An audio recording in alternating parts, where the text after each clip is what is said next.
حضرت عمر فاروق اعظم رضی اللہ تعالیٰ عنہ کے دور حکومت کے اندر زکوٰۃ لینے والا بندہ کوئی نہیں تھا۔ ایک مرتبہ حضرت عمر فاروق اعظم رضی اللہ تعالیٰ عنہ بازار کے اندر نکلے، دیکھیں اسلامی نظام کیا ہے، اسلامی نظام کیا ہے۔ آپ بازار میں نکلے ایک مرتبہ، بازار کے اندر آپ نے ایک بوڑھے شخص کو مانگتے ہوئے دیکھا۔ حضرت عمر فاروق اعظم نے، دور خلافت تھا آپ کا، آپ نے کہا جی ہم تو لوگوں کو ماہانہ پیسے دیتے ہیں، ہر بندے کو پیسے ملتے تھے، دودھ پیتے بچے کو بھی ماہانہ پیسے حکومت دیتی تھی، یہ انہی کا طریقہ کار ہے حضرت عمر فاروق اعظم رضی اللہ تعالیٰ عنہ کے دور خلافت کا۔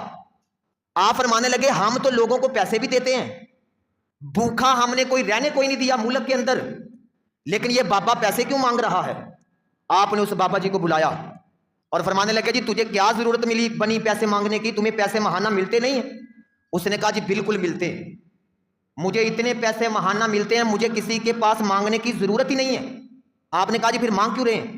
اس نے کہا جی میں مانگ اس لیے رہا ہوں کہ میں غیر مسلم ہوں، اور آپ نے غیر مسلموں کے اوپر سالانہ ٹیکس لگایا ہے، ان سے جزیہ دیتے ہیں، سال کے بعد ان سے پیسے لیتے ہیں بطور جزیہ، تو میرے پاس وہ جزیہ دینے کے پیسے نہیں ہیں، باقی میرا سارے معاملے ٹھیک ہیں، بڑا اچھا نظام چل رہا ہے، لیکن وہ جزیہ دینے کے پیسے میرے پاس نہیں ہیں۔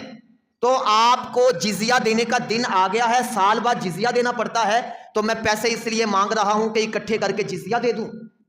امیر المومنین حضرت عمر فاروق اعظم رضی اللہ تعالیٰ عنہ اگلے دن ہی مجلس بلا لی، مشاورت شورا، سب کو اکٹھا کیا اور فرمانے لگے میں نے غیر مسلم کو اس لیے مانگتے دیکھا ہے کہ اس نے ہمیں جزیہ دینا ہے، ہمیں جزیہ دینا ہے، آپ نے وہ جزیے والا قانون ہی بدل کے رکھ دیا۔